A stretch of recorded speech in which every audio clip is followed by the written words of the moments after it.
ക്ഷണിക്കാതെ കയറി വരുന്ന അതിഥിയാണ് മരണം. അതാരെ എപ്പോൾ പിടികൂടുമെന്ന് പറയുക സാധ്യമല്ല. രോഗിക്ക് മുൻപ് ആരോഗ്യവാനെയും, വൃദ്ധന് മുൻപ് യുവാവിനെയും, ഉപ്പക്ക് മുൻപ് മകനെയും, ജ്യേഷ്ഠന് മുൻപ് അനുജനെയും, ഭർത്താവിന് മുൻപ് ഭാര്യയെയും അത് കൊണ്ടുപോകാം.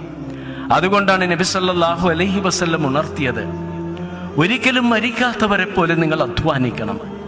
അടുത്ത നിമിഷത്തിൽ മരിക്കുന്നവരെ പോലെ നിങ്ങൾ സൂക്ഷ്മത പുലർത്തണം.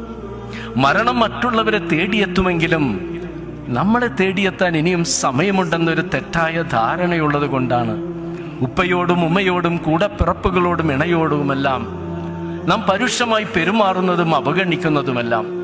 മാപ്പ് ചോദിക്കാനും തെറ്റുതിരുത്താനും ഇനിയും വർഷങ്ങളുണ്ടെന്നൊരു ധാരണ. ഈ ഒരു ധാരണയുള്ളത് കൊണ്ടല്ലേ ദിനേന തിരുത്താനുള്ള അവസരങ്ങൾ 5 നേരങ്ങളിൽ ഞാനും നിങ്ങളും നിർവഹിക്കുന്ന നമസ്കാരങ്ങളിലൂടെ ലഭിച്ചിട്ടും യാന്ത്രികമായ അശ്രദ്ധയോടെ ഞാനും നിങ്ങളുമെല്ലാം നമസ്കരിക്കുന്നത്.